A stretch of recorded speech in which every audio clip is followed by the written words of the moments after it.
Politica all the way. Politica all the way. Politica all the way. Luzon, Visayas, and Mindanao, and those watching all over the world, magandang buhay po sa inyo lahat. Ito po ang Politika All the Way, and of course, ako po si Jojo A. And lagi naman ako excited sa mga guests ko because talaga exciting, Especially now, ang guest natin is, he's high profile in so many sense, no? Dahil nasa puso siya ng mga Pilipino, lalo ng masang Pilipino. So I'd like to look at how, from that point of view, na talaga he's way up here when it comes to nationalism and patriotism, no? Just to name a few, a labor leader and social activist, former 2022 presidential candidate under Partito Lakas ng Masa, long-time workers' rights, advocate, so on and so forth. Pero I think pinakamaganda at pinakamaayos yata, I do not know kung he's been called this, pero ang ating guest ngayon ay si Cal Yodi, ang Lodi ng bayan. Ayos. Pwede ba? Oh, Cal Yodi, Lodi, magandang buhay sa'yo. Magandang buhay din. Sa all the way.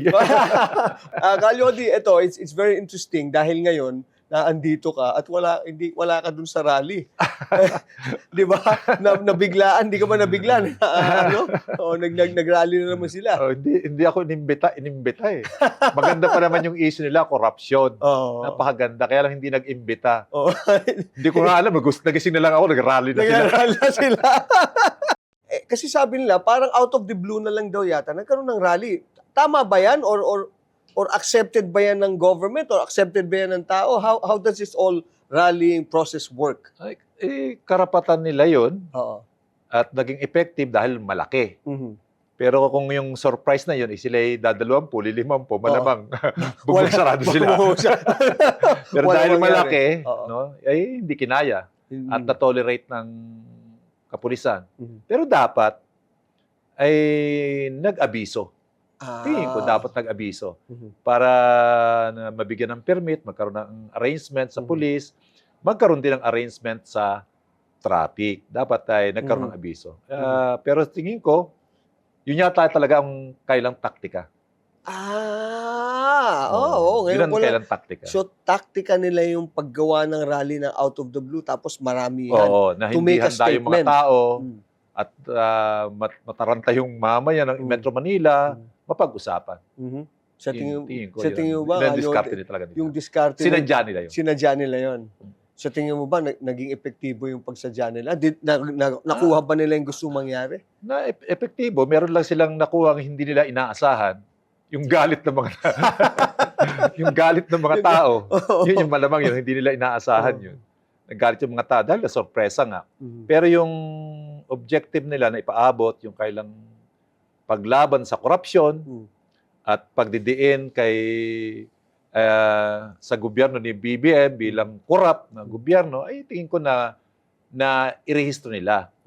Ang problem lang, ito yung problem. Bakit si Marcos lang ang tinitira? Ay samantalang sinasabi lang sila ay laban sa korupsyon. Laban sila para sila sa transparency. Hindi lang naman ang administrasyon ng Marcos ang mga magnanakaw. Yung nakaraang administrasyon ay magnanakaw din. At bakit sila parang transparency? Pero kaya namimilipit yung mga namimilipit yung mga kapatid na magdepensa. Di ba in-endorse natin si Bong Revilla? Di ba magnanakaw din yun? Kaya nahihirapan na ipaliwanag nila na idepensa ng mga kapatid yung ganong tira na bakit one-sided. Sana kung anti-corruption, lahat na klase ng corrupt at lahat ng involved sa corruption ay birahin. So, hindi lang sa present administration, yung previous Kahit administration. yung dati At saka yung mga corrupt na mga in-endorse nila, dapat maalaala nila yon. It takes a lodi ng bayan para ipaalala sa kanila yun nang wala silang masasabi. Kasi totoo naman. Tama naman yun. Baka tuwiran yung issue. Yun nga lang, bakit naging one-sided? At yun ang nahihirapan nga yung mga kapatid sa pananampalataya nila na idepensa. Kahit yung aking kaibigan na nahihirapan siya na idepensa. Pare, okay naman tayo sa pananampalataya, pero bakit dapat tama at mali. Mhm. Kaya nahihirapan siya. Itong ano ba to? Sa tingin mo it is only to show force, parang ano, numbers game ba to against BBM? Is that what you're saying? Oo. Calodi? Yun. Na wag nyo kaming kakantiin. Mhm.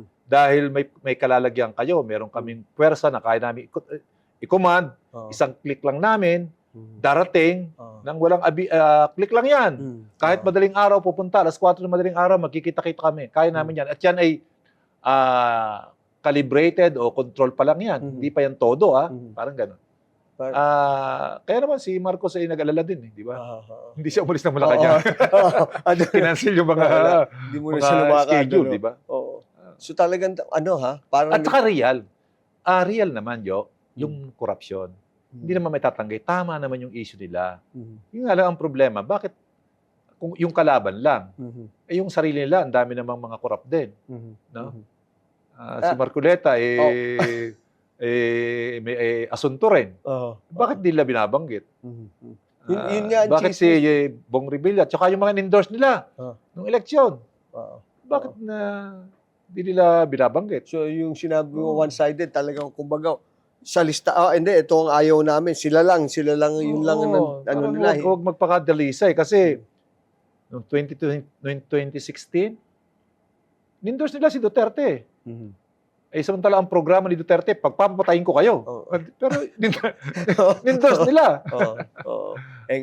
Kaya huwag magmalinis. Mm. Huwag magmalinis. Ito Walang parang bumaba yung kredibilidad ng kailang mga pinagsasabi laban sa korupsyon. Pero totoo naman na may korupsyon. Alam mo, yan ako na, when I was, ito naman, going back to the, yung presidential elections in 2022. Ito, magbalik tanaw lang tayo ng konti, Calodi. Every time nagkakaroon ng diskusyon, napapansin ko lang talaga, not naman to demean the characteristics of the other ones. Pag tinatanong sila, highly political yung sagot, but yours is practical eh. Alam mo yun. Kaya lang, alam mo naman, makinarya naman lahat yan. No? But what I'm saying is, kaya it's very fascinating to me na nagkwentuhan tayo ng ganun. Kasi nakikita ko yung alam mo, ang nasa grassroots, alam mo yung nangyayari sa babae. Mas may grasp ka kung anong dapat gawin. Diba? At specific ako. Specific, oh. Hindi yung jargon. Oo, na right. paunlarin natin ang bayan, Right. tulungan natin ang mga Right. Hindi, specific. Kung gusto tulungan ng mga magagawa, alisin ang kontraktualisasyon. Dapat alisin ang provincial rate. Dapat ganun eh. Right. Kaya eksakto. Yung kumbaga, tama to pag hindi mo na kailangang pag-aralan pa na nandito yung sinasabi mo na we will make progress. So, sense of nationalism through words and hindi yun talagang pinpointed na directive. Kaya naman ako natutuwa din dahil sa lahat ng kalaban ko, nagsabing tama si Calodi. lahat sila. Nagsabing tama si Calodi. At yung mga political analysts, economists, natuwa rin dahil sa first time nilang nakarinig sa presidential election na mga na-structured. Nakikita lang structural ang problema. Structural pala ang problema. Right, na gano'n, na hindi jargon, hindi budut, hindi. Right. Hindi we will get to that later. Maganda yung natin. But let's go back to again to tong rally points na ito, Calodi, no? Kasi ito naman sinasabi nila is to protect. This is hindi naman ito lang, but ito yung mga nababasa ko at mga naririnig ko. This is daw to protect some senators. One of the names that you mentioned earlier, si Senator Marcoleta. Do you believe in that? Or Pwede. Kasi baka ito si Marcoleta iniisip na maging vice president ni Sara. Kasi hindi pwedeng si Robin eh. Kasi gusto nila si Robin. Ba't hindi pwede si Robin? Parang hindi pwede. Parang layo ng hindi ilim mo. pwede. Hindi pwedeng sikat lang eh. Okay. Hindi pwedeng sikat lang. Sikat na si Sara, sikat pa rin. Dapat hindi sikat. Dapat yung maingay. Maingay yung dapat labang. Kaya malamang may plano silang ganon. Na kaya mahalaga sa kanila si Marcoleta. Pero pwede mo ring isipin beyond that. na yan ay para sa planong impeachment, para protektahan ang planong impeachment laban kay Sara. Kaya dalawa yon, Mm. kay Sara at saka kay Marcoleta. Ito, hindi, pero si Ben, hinahabol din nila si Marcoleta para lang to, ano yung numbers game sa Senate para matanggal, ganun ba? Or ano ba? Pinahabol nila para huwag makasuhan, huwag Mm. makulong. Mhm. Kasi pag nakulong na yan, mahirapan na siyang tumakbo sa 2028. Kung nag-iisip sila ng tandem with Sara. Mhm. Mhm. Yun. Yun ang tingin kong isang dahilan. Kaya na, kinailangang immobilize yung 10,000 ba? Yung namobilize ng mga tao para protektahan si Marcoleta. So Ayan. talagang Pero, ganun. Baka nga, isang dahilan lang yon. Mhm. At ang isa pang dahilan ay yung pag-support, magbabanta dun sa gagawing impeachment laban kay Sara. Huwag niyo ibaba ang reference number na 24, baka kasi gawin 22 eh. Oo. Tagilid sila doon. Kung Ganun ba? 24, okay lang. Kasi Oo. mangailangan ng 9. Mm. Kaya parang tingin nila, sigurado silang may 9 Mhm. na kokontra doon sa impeachment. Mhm. Eh kung maging 22, Mhm. ang base figure, Aha. ay yari. Anong thoughts mo Maliliit ang dyan two-third sa numbers game na yan, Kalyo? Pagdating dyan sa mga numbers game ng Senate? In relation sa impeachment, numbers game, siya ang iiral dahil ito naman ay hindi judicial Oo. political to eh. Oo. Kaya numbers game yan. Hindi yan mag-uusap sa tama at mali. Oo. Hindi mag-uusap yan sa makatarungan at tama at eksaktong mga ebidensyang ipipresenta ng prosecutor. Hindi yan. Kahit ngayon pa lang, pagbutuhin mo na yung mga yan, makakakuha na agad dyan ng exam yun. Kahit wala pa ng hearing. Huwag na, napapagastos pa yung bansa magagastos natin. pa rin No? sila eh. Oo. Sa dulo niyan, ano man ang maging ebidensya at pagdedebate, yung mga senador, boboto yan. Oo. Di ba, si Robin, boboto ba yan laban kay... Hindi. Oo. Si Marcoleta, Oo. hindi boboto yun doon. Actually, it Yung makes... kaya eksakto yan, yung siyam sigurado sila. Kaya Oo. ang pinabantay nila, huwag bumaba sa 24 ang magiging base figure. You know, coming from you, and ito naman lagi natin na pag-uusapan, but it actually makes perfect sense at nababalidate yung mga pinag-uusapan natin na tama eh, it's all politics eh. Hindi mo naman dapat, yun, kaya hinahabol nila yung numbers game kasi hindi naman about evidence or ano eh. It's just, At yun din ang ginagawa ng Marcos ngayon. oh, Pinagtatanggal yung mga...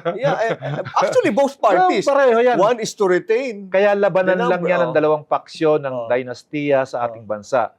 Sertipikadong dinastiya ang mga Duterte sa South, sertipikadong dinastiya sa North ang Marcos. Kaya labanan ng dalawang pamilya para sa posisyon sa 2028. Gusto ng mga Marcos, manatili sila sa control. Siyempre, gusto naman ni Duterte na siya naman. At mukhang yun yata yung usapan nila noong bago paghiwalay. bago mag-family feud. Maaga pa lang eh. Nakaramdam na sisipahin yata ako. Kaya nagbirahan na. Pero ang seryosong usapin dyan, walang dapat pagpili ng taong bayan doon sa dalawa eh.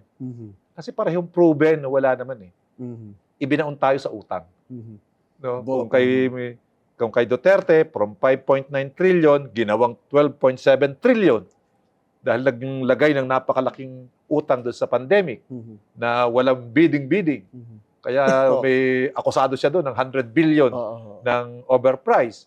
Ito naman si Marcos, from 12.7, ngayon 8, magla-19 na yata, trillion.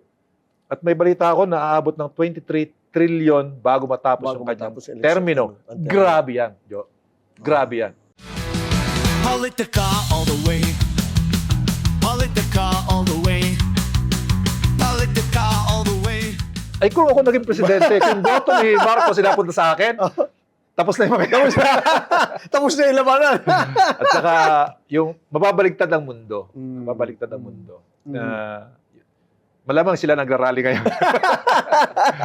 Yung mga big business, yung mga dynasty, kasi buburahin ko kaagad yung dynasty. Yun ang kasi, Jo, sa aking mahabang panahon ng pag-uusap sa politika, pakikisangkot, nag-come out ako sa realization na ang punot dulo talaga ng lahat ng problema ang kinakarap ng ating bayan sa ekonomiya, politika, kultura, lahat, ay dahil sa political dynasty. Political dynasty. Sila kasi ang gumagawa ng batas, ng patakaran, ng program na self-serving. Sa kailang sarili, at saka doon sa kasabwat nilang mga big business. Kaya mapapansin mo ngayon, lahat halos ng batas na ginawa nila, lahat ng program, budget na ginawa nila para sa kanilang sarili at para sa mga big business. Mhm. Kaya may trilyonaryo na tayo ngayon mga negosyante. Di ba? Oh, yeah, First yeah, yeah. time, may First trilyonaryo time. tayo. Alright, right. Si Rason, Mhm. first time. Oo. Trilyonaryo na, hindi na usap bilyonaryo. Kaya karera na ngayon, si Villar, malamang hahabol na rin ha. Maging trilyonaryo na rin.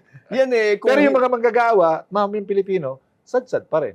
Mhm. Dahil yan sa political dynasty. Mhm. Kaya may campaign kami ngayon ng anti-political dynasty. Hindi pag-support doon sa bill ni Marcos at saka ni Sandro, kundi dahil tingin ko hindi papasa dahil puro political dynasty ang Kongreso eh. Mhm. Ang Senado, ganun din. Mhm. Kaya ang ini-advance namin, PI, People's Initiative. People's Initiative. Tao na ang gumawa ng batas laban sa political dynasty. Yeah, right. Oo. Ang People's Initiative is also under the Constitution, no? Yes. Oo, yan. Yun nga rin sinasabi ko nung araw, if you don't use it, you lose it. Mm. Dahil pag hindi Sayang. lang sayang. Meron tayong Yun ang People's nag-iisang, kung hindi magawa ng Kongreso sa nakalipas na 3 dekada ka, 4 Oo, dekada na, Oo. yung political dynasty na nakasulat sa 1987 Constitution, hindi ginawa ng batas, wala nang plano itong gawa ng batas. Taong bayan na dapat. Right. Ito, para lang po sa mga kapolitika natin nanonood, yung People's Initiative po ay different yan from people's power, di ba, Oo. no? Paki-explain mo nga, Kalyodi.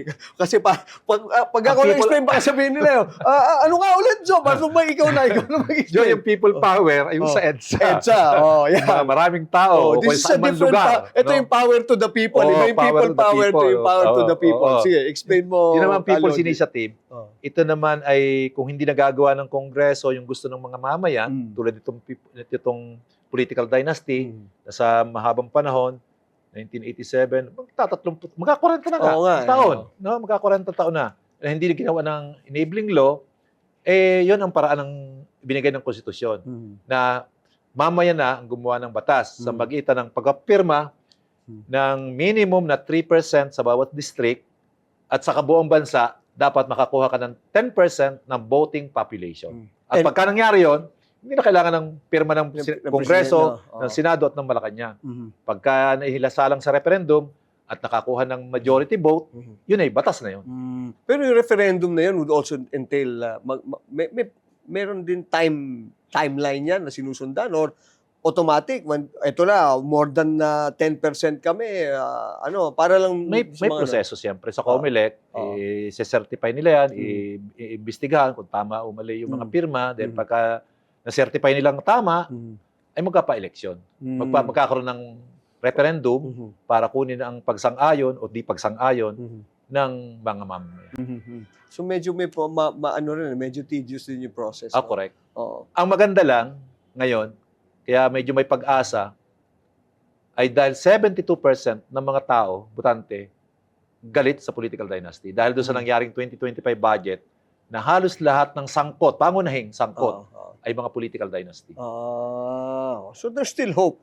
May pag-asa. Sabi nga nila, there's more hope in Kalyodi de Lodi than most of these politicians can ever hope to achieve. Oo. Sa Sana ngayon. mawala na. No? Hindi, pero ever since yata, I think, sa kanamulatan ko, miski nung araw pa Kalyodi, from yung early 80s, late 70s, early 80s, hanggang ngayon, andyan pa rin no? Pero ang maganda ngayon lang nangyari na mismong yung presidente na ang nagsabing dapat isabatas na yan. First time yan. First time. At first time din na yung Speaker of the House Mhm. ay nag-propose ng anti-political dynasty Mhm. bill. Mhm. Ang problema, title lang ang anti-political dynasty. Yung Sige. laman, legalisasyon Ganun din. at constitutionalization ng political dynasty. Kaya sabi namin, hindi pwede. Mhm. Walang mangyayari dito. Medyo mababawasan naman ang political dynasty. Halimbawa, yung magkakapatid sa Senado, Mhm. hindi na pwede yun. Hindi pwede yun. Pero pwede ang from president, congressman, governor, mayor, mga barangay, ay political dynasty. So parang Kaya political filtering lang ng Oo, konti. Hindi oo. naman talagang Parang binigyan, total eradication. yan, hindi. Parang binigyan ka ng kaunti, pero ginawa namang legal.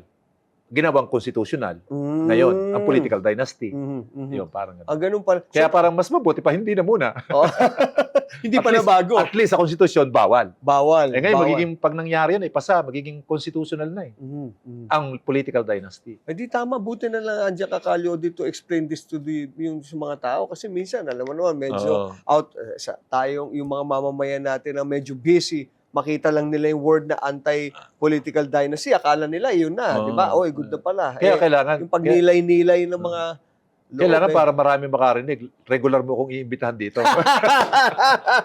Kasi bira nag-iimbita sa akin. Ayaw na mga political dynasty na imbitahan ako eh. Sila may mga ari ng TV station. Yung mga TV station.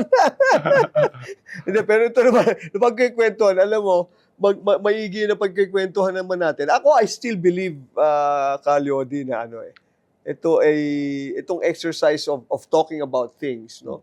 Putting it out on the table. Yung informing them, they have their own analysis naman yung mga taong bayan natin. Pero talagang dapat lang sa kanila consistent at factual yung mga bagay-bagay tungkol sa certain issue. And you have the likes of you to explain it even clearer. Di ba? Pero joke yung aking kanina sa'yo, imbitahan mo ako dito. Pero yun ang realidad. Oo. Ang may-ari ng mga maraming media ko natin, puro mga dynasty o kaya naman ay mga big business na kontra sa interes ng masa. Pero Kalyodi, meron na rin tayong we have social media. Yan now. ang nakatulong na malaki. No? Okay. Oo. Maganda yan, Oo. ang social media. Kasi miski sa ang output mo sa social media napakaganda, malaki lang Minsan, mo dyan. pagka mga asar ako, umabot Oo. ng billion. Wag lang matotroll ka. Diba? Hindi naman ako takot sa troll. Oo, hindi ka takot sa troll. Kasi, balanse naman ako eh. Oo. Hindi ako yung parang titirahin ko lang si Marcos, o kaya naman titirahin ko lang si Duterte. Ang sa akin, pareho kong tinitira. Kaya, tingin ng mga dalawa, okay naman eh. Okay At minsan naman pa nga, ginagamit nila, minsan titirahin ko si Duterte, ginagamit ng mga Marcos. Titirahin ko si Marcos, ginagamit ng mga Duterte. Kaya ba? Baka nakakatira mo, wala na matira. Kaya sabi ko doon sa mga liberal, kako kayo ang delikado. Kasi tinitira nyo lang si Duterte. That's correct. Tahimik kayo doon. On that note, Kalyodi, it's interesting to note na this is the Marcos faction. This is this one is the Duterte faction. Ang hindi masyadong, parang napansin ko, wala mo lang masyadong movement ang supposed to be Dilawan and Pinklawan. Or are they still together? Anong pananaw mo dyan? I mean, are they playing it safe? Or No, ano ba sila? Wait and see attitude? Ano ba ang They play safe. May niluluto sila. Mm. Niluluto nilang makabig ang suporta ng Marcos. Dahil sa tingin nila, walang panlaban si Marcos sa 2028. Si Raci Romualdez. Bata pa si Sandro. Wala. Hindi naman pwede siya ma-re-elect. Kaya wala silang, tingin ng liberal, wala silang pang-laban. Kaya ini-offer nila yung kailang sarili. Okay. Lenny, o kaya Bam, o kaya Risa, yan. And you Magsama. have the Laban para matiyak na huwag manalo si Sara sa 2028. At even itong impeachment, baga matotoo naman dako yan eh. Dinidiin na nila yan dahil isang siguradong hakbang yan para hindi na makatakbo. Pero kung hindi na biyak ang unity, walang impeachment ngayon. Walang impeachment. Kung hindi na biyak, Hindi, kanina, sabi mo kasi kanina, na ano ako doon sinabi, mukhang nakaamoy na sisipayin agad siya. Ano pa? Hindi, maaga pa yan. Diba? Maaga pa yan. Kaya nga, nagkaroon ng bagong Pilipinas, hindi sila sinama eh. Diba?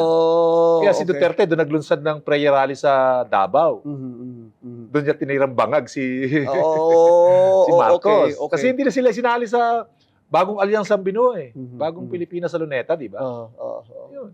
Oh, so Maagang, talaga maagang nakaramdam. both parties o si Marcos lang? Marcos ang gumalaw. Na isa pwera na yung kabila. Okay. Yun. Okay. Malalim na rin pala laro ng politika dyan, ano, sa maagang panahon. Oo, Ano? maaga pa. Eh. Oo. Mga kanya, mga political dakot na tulisan yung mga... wala ka ba? Yung mga politikong dynasty, trapo. Ganyan talaga yan. Walang permanent loyalty yan sa party. Para yung mga political butterfly. Pag eleksyon, magkasama. Pero pagkatapos, sikuhan na yan. Basing it what you said, political butterfly, no? Yung mga ganyan, nangyayari yan because we have too many parties. You think we're up, okay ba tayo magkaroon ng two solid parties like the United States? If you're a Republican, you're a Republican. The Democrats, will it work here? Parang lalo yata mahihirapan ako nung pagkadalawa lang. Hindi na kami makakasali. Yung mga mahihirap. Hindi, no? pero mga independyente naman din. Diba? Dapat meron ganun pa. Oo, meron pa. Pero ngayon kasi, At least tatlo. At least two or tri-party. Wala yung... Di ba? Pero pwede na bang multi? Kaya lang dapat bigyan ng... Pag nakakuha ng ganitong boto, bawat partido, ay mayroong seat, parang ganun. Bigyan ng representasyon. Hindi yung parang naka 100,000 na, wala pa rin representasyon. 100,000.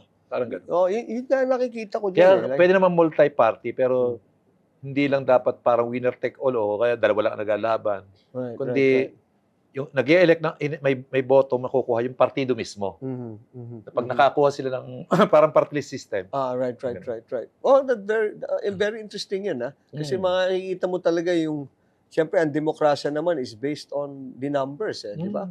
Kung anong nagpakita ng malaking participation dapat ganun. doon sa vision ng Kung halimbawa, 100 upuan, kung 100 lang naglaban-laban, hindi yung kahit yung isa meron din. Parang ganun. Politica all the way. Politica all the way. Politica all the way. Yun. Kung dapat ang maganda, talagang dapat represented yung marami. Itong ating gobyerno, ang nakapo sa ating Malacanang, sa Senado, Kongreso, kinatawan ng kakaunti. Yung mga manggagawa, yung mga maghasaka na siyang pinakamarami, walang representasyon. Diba? 12, binigyan ng party list, 20% na nga lang, 20% na nga lang, inagaw pa. Dahil doon sa Supreme Court decision na lahat ng partido o organisasyon na may advokasya para sa mahirap, ay pwedeng sumali sa party list. Dapat yun, tingin ko ibalik sa dating orientasyon o konsepto ng party list na talagang marginalized lamang. Hindi lang yung organisasyon, hindi lang yung objective, kundi pati yung mga tao na uupo sa gobyerno. At dapat, kung ako naging presidente, gagawin ko 60% ng Kongreso galing sa party list. Talagang mga mahirap. representation. Actually, that makes perfect sense. Para magkaroon ng refleksyon ang totoong demokrasya. Ang Kongreso ay nagre-reflect ang totoong demokrasya dahil 60% dyan ng mga kinatawan galing sa hanay ng nakararami. Dapat ganun. I think you Hindi make yung mga elite. you make perfect sense yung ganyan nga naman, no? Kasi you have the numbers Alam mo naman kung ilan ang Fisher Folks. Alam mo kung 2 million ilan ang ang Fisher manggagawa. Folks, di ba? Ilan ang kahit more than mas marami sila, ibig sabihin alam mo kung pinpointin mo agad kung sino ang tutulungan mo at gaano karami. No? Dili mo yung mga manggagawa, nasa lang tayo, nasa 50 million. 50 million. Manggagawa. Manggagawa. Pero different industries. Pero walang senador na manggagawa. Di ba? Ang magsasaka. Pero walang senador na magsasaka. Yung ganun, bakit puro mga anak ng mga elite? ng mga dynasty. Bakit ganun? Hindi unlad talagang bansa natin pag gaganyan. Hindi. Walang totoong representasyon ng mga mahihirap. Hindi nila alam ang buhay ng mga mahihirap. Kaya lang, kasi nga yung system ng eleksyon natin, All the way talaga ito, ha? Oo, all the way to Calyodi. Ay, sabi ko kasi, kay panayan ganun ko ng kape ko. Panayan ganun ko ng kape ko. Sige lang, Calyodi. Ako yung nakikinig sa'yo. Naniniwala at nakikinig ako sa'yo. Sige. Kaya dapat baguhin yung electoral system natin. Yan, okay. Oo, kasi election natin, election para sa mga mayayaman at sikat lang, eh. Mhm. Dapat baguhin yun. Mhm. At alisin talaga yung political dynasty. Maging, Mhm. kung ano yung nakasulat sa konstitusyon na maging fair ang eleksyon, gawing fair. Mhm. Huwag yung puro mayayaman, puro bilyonaryo, eh. Mhm. Di ba? Yun. Well, but you think itong COMELEC natin now, yung meron pa ba tayong pwedeng sabihin sa kanila or pagawa sa kanila ng, something that will make a difference outright, Calyodi? Ang problema yung COMELEC, wala naman siya, eh. Mhm. Hindi, yung mga batas tungkol sa eleksyon, hindi naman siya ang gumagawa, eh. Kongreso. Implementing body Nag-i-implement lang lang siya. Implementing Nag-i-implement body. lang siya. Oo. Kaya dapat magkaroon ng legislation sa pagbabago ng sistema ng eleksyon. Yun. Halimbawa, isang malaki dyan, dapat mawala na talaga yung political dynasty. Huwag na pasalihin sa eleksyon yan. Pati yung mga akusado, mga magnanakaw at nakulong na, hindi na dapat pinasasali sa eleksyon yun. Ganun. Tapos, dapat, sa paggasto sa pagpapakilala, huwag ipaubaya sa kandidato. Dapat yan, sinasagot na ng gobyerno ang pagpapakilala. Kung tiga 200 poster, tiga 200 poster ang mga kandidato, mayaman at mahirap, 200 poster. Kung kinakailangan ay 3 minuto lamang sa media, tiga 3 minuto lamang. Bahala ka ng hati-hatiin per 15 seconds bawat labas mo sa loob ng 95 days. Dapat ganun lang. Kasi kung sarili ang magkapakilala, ikaw, Jojo, ay milyonaryo, ako ay hindi, makakapagpalabas ka ng maraming TV ads, makakapaggawa ka ng billboard, makakapagpawa ka ng maraming poster, kaya mong balutin yung 42,000 na barangay ng poster. Ako hindi. Kahit 42 poster lang, mahirapan na ako. Di ba talo? Kaya mali. Kaya para maging fair, sagutin ng gobyerno ang pagpapakilala. Kung hindi ka kilala, huwag ka nang tumakbo dahil wala, parang gano'n, di ba? Huwag ka nang tumakbo. At dahil wala ka namang ginawa, galing Amerika ka, eh. Pero galing Amerika ka, dahil mayaman ka, instantly, sa loob ng 6 months, ilan ba? 5 months na campaign, makikilala ka dahil sa dami ng ads. Alright. Pero ako, 30 taon ako nakibaka sa manggagawa, hindi ako mapapansin. Di ba? Yun, kailangan maging fair talaga. Yung watcher, huwag na nating ipaubaya sa mga individual. Ang mga watcher, mga college student, i-provide ng gobyerno. Kasi pag ako mayaman, milyonaryo ako, bilyonaryo ako, kakandidato akong senador, kukuha ko ng 5 milyong watcher. Pero yung vote buying yun. Sasabihin ko lang, watcher. O kaya, worker ko, mamahagi ng pulyeto. Pero vote buying yun. Alam natin. Indirect vote buying. Kaya dapat, huwag payagan. Pero tama, interesting yung sinabi mo na yan. Pwede, actually, it's workable, Tapos, bibigyan mo na lang sila ng tasking, yung mga university students, on that very day. Parang, matatalino na mga kabataan natin, They're quick to, to adapt. Pakausapan lang natin yung mga kabataan na, pwede ba kayong maglingkod ng isang araw sa bayan? Gawin yung malinis, perang eleksyon, bago kayo graduate at pumunta kung saan man nyo gusto. Ganda yan. Yun. O di, walang may control sa estudyante. Hindi opposition, hindi administrasyon, kundi estudyante. Tsaka yung mga kabataan natin, may very idealistic pa yan lalo. Alam nila kung maganda, no? Pero kailangan talaga magkaroon ng electoral reform at ang pinakamalaking electoral reform na magagawa, walang political dynasty. Kasi 1987 pa yan sinabi. Pero yun, hanggat may political dynasty, hindi tayo magkakaroon ng matinong gobyerno na totoong maglilingkod sa mamayan dahil ang mga political dynasty ay kakambal ng pagnanakaw.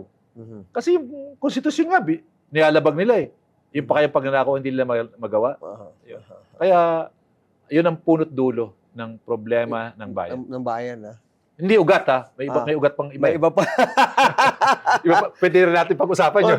Pwede naman. May oras pa naman. Di ba? Iba pa yung ugat. At sa akin lang, punot dulo. Punot dulo is Punot sanga, bunga yan. Problema. Yan ang punot dulo ng simula ng korupsyon sa bayan na nag-uugat galing sa... Nako, sistema ng negosyo.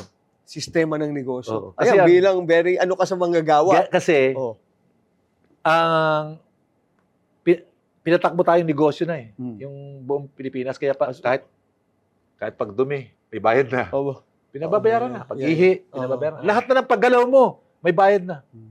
Yung dating libre, pinabayaran na ngayon. Mhm. Yung dating serbisyo, ginawa ng negosyo ngayon. At dahil yan ang buong sistema, sila ang naghahari.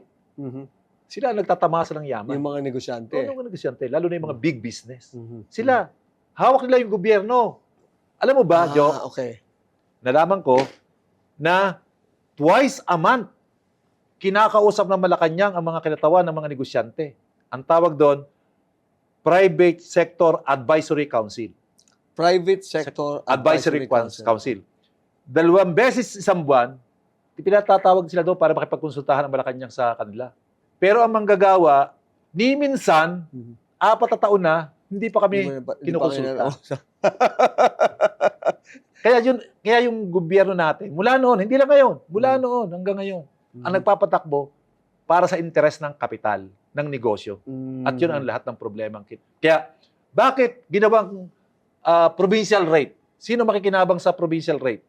Yung mga big business na may mga branches sa probinsya. Bakit ginawa ang contractualisasyon? Sino na pwedeng tanggalin anytime ang mga manggagawa?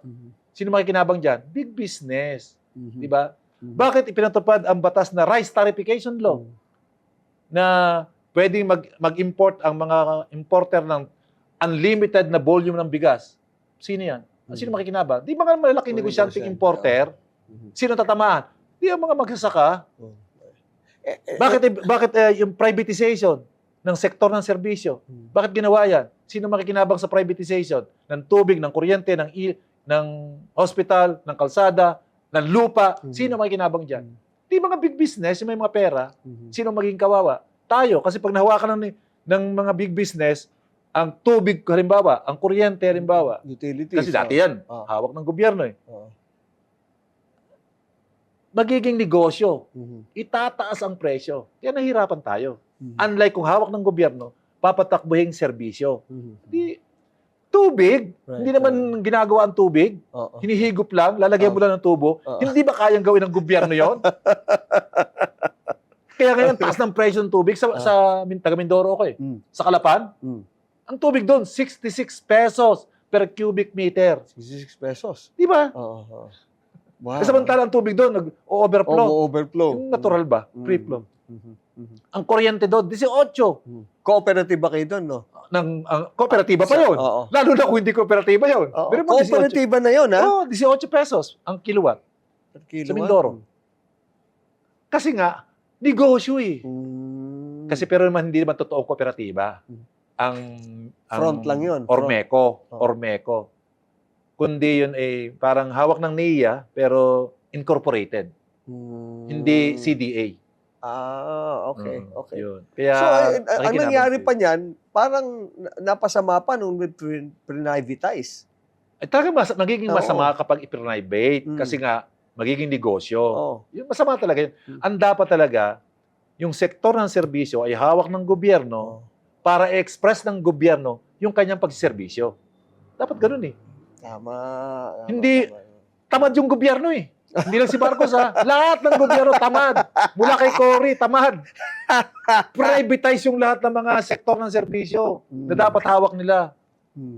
You know, maganda yung sinabi mo na. Ako naman kasi before, meron akong thinking na if you are to run a government or at least an agency the private way, you know, yung to privatize it. No, private. It's like a corporation. Meron kang, of course, it's profit-oriented, no? Pero you see to it na tama yung serbisyo mo kasi otherwise, babatuhin ka ng pero ng tao eh. Pero now it seems like katulad nun, merong isang ahensya ng tubig, 'di ba, sa na private din. It turns out parang whimsically na hindi okay lang yan, bayaan mo silang mano sa tubig.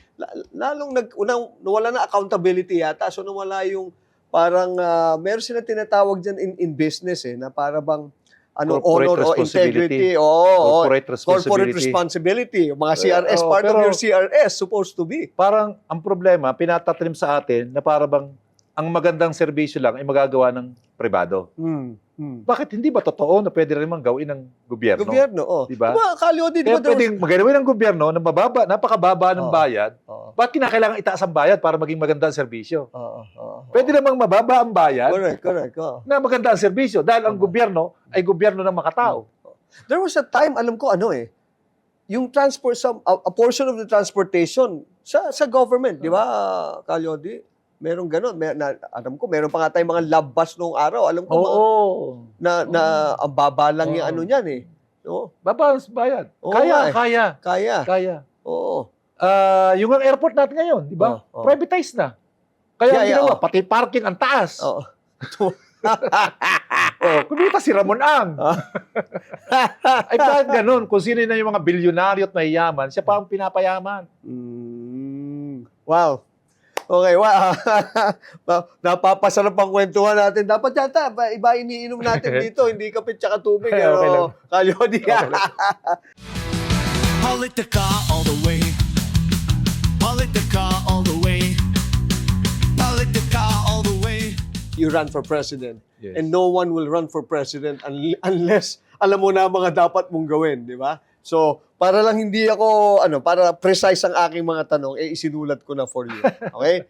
Yung unang tanong ko siyan, unang batas na dapat mong, na gagawin mo sana as president? I-repeal ko yung contractualization law. Repeal ang contractualization law. So, wala na yan. Wala na yan. Wala na yan. At dudurugin, wag naman dudurugin. Aalisin ko yung mga manpower agency. Aalisin na yan. Tansin mo Dapat na yan. direct hiring na. Direct hiring, ha? Maging okay. responsable ng mga may-ari yung manggagawa niya. Huwag niya ipasa doon sa manpower agency. Oo. Kung siya ang kumikita tapos Oo. papasa mo doon sa manpower Right. agency, Tapos pag nagkaroon ng problema, sige, Doon doon ka pa magabol. pupuntahin. Tama. Okay. kalokohan niya. Okay. Una mong aalisin. Ano unang aalisin mo?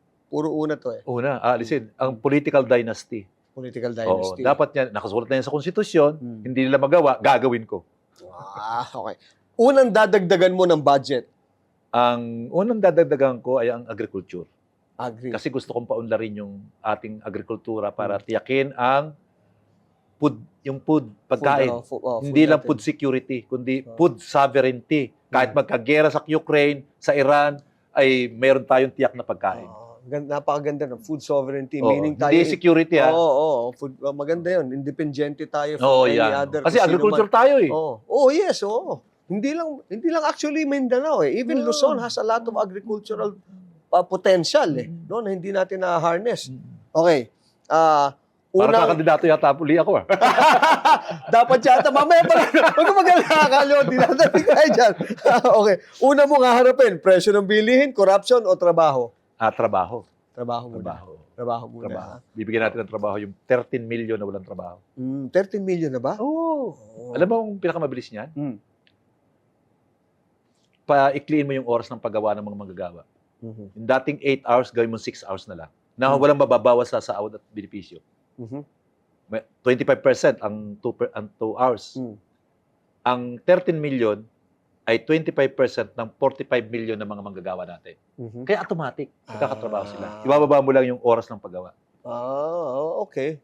Ay sa Pero sa Germany, input? Paano yung input? Sa Germany ay 27 hours na lang sa isang linggo ng trabaho. Ganun ba? 32 hours. So, tinanggal na nila isang araw? Kasi pinababa ng pababa. Dati, 12 hours tayo, naging 10 hours, naging 8 hours ngayon, ay 100 plus years na ang 8 hours. Ang dami nang iniunlad ng teknolohiya. Kaya dapat, bilang benepisyo sa mga manggagawa, pababain mo na yung oras ng paggawa. Nang sa ganun, yung 12 million o 13 million na walang trabaho o kulang sa trabaho, automatic magkatrabaho. Magkakatrabaho. Magagalit yung mga negosyante. Magagalit sila. Dahil nga, actually, ang problema niyan is supposed to be the input of work. No? Mababawasan lang naman ng 25% yung kailang kita. Output Yung kita, hindi pa rin sila malulugi. It's all about 25% lang, may 75% pa rin silang kinikita. Okay. Ito naman, complete the sentence. Ang tawag natin doon, dugtungan. Dugtungan, ha? Dugtungan tayo, okay. Ito na tayo, Kalyodi. Ang pinaka-overrated sa politika ay? Overrated sa politika. Pag sinabi mong overrated, Hmm. ano bang ibig mo sabihin pag Well, siguro ang ano dito, ibig sabihin ng overrated? ano ang parang pinaka malaking bagay na pinag-uusapan natin na hindi naman dapat pinag-uusapan, na akala dapat ko, nating yung inaano topic, sa politika ano, or something. Ano na, ayan. Anong Ah. pinaka-overrated sa politika ngayon? yung pag-aahit ng bigote ni ni, Ni Robin. ni Robin. Parang Yung pagsusuklay ng bigote. masyadong bigote power. Yan. Pangkuha ng flower. Yan. Okay. Ano ang pinaka underrated na bayani sa bansa natin? Underrated. Siguro yun Hindi yung naman sinasabi ng underrated atin. Si, Yung mga dapat na Oo. i-highlight. Oo. Underrated. si Sakay siguro. Hmm. Galing yun eh. Si Sakay. Si Sakay. Oo. Okay. Hindi talaga pinapansin. Ano ang pinakaayaw marinig ng manggagawa ay Ang ayaw niyang marinig, malulugi yung mga kapitalista. Dahil hindi naman totoo. Kasi gusto lang baratin eh. Malulugi kami. hindi Oo, palagi na lang tuwing kami makikipag-CBA, yan lagi ang sinasabi. Hindi pa kami nagsisimulang mag-meeting. Hindi pa kami nanghihingi.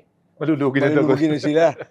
So wala pa man, lugi na. No? Di pa nga tayo nag-uusap, di pa nga alam kung ano, lugi na agad. Okay. Ang tunay na leader ay Hindi na kuhakuan. Walang 450,000 na sweldo sa isang buwan.